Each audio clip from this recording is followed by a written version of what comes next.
Inspired by our travels to Iceland, this is one of our favorite suppers. The secret is to start with a thick cut of fish and season it with a dry brine of sugar and salt. Slice the leeks into 1/4-inch rounds, tossing with hands so that the leeks separate into individual rings. And then we're going to toss the leeks, the celery, and the shallots and cook until the leeks just begin to soften. Add salt, curry powder, and tomato paste. Now we're going to add some baby creamers, those little potatoes that are only about 1 inch round. We're going to stir them around, and then we're going to add some clam juice.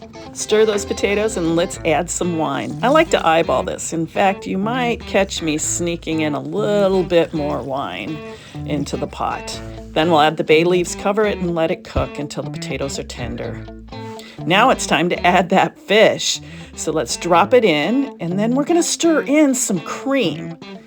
We'll cook the fish for about 3 to 5 minutes, and then we're going to put on the finishing touches. Add some grated Gouda and some lemon juice. Cover and let it sit about 3 to 5 minutes. Now it's ready to serve. This is so good. I would definitely serve it with a loaf of rustic bread, just so you can scoop up all that broth at the bottom of the bowl. This stew really does make for a homey dinner for two.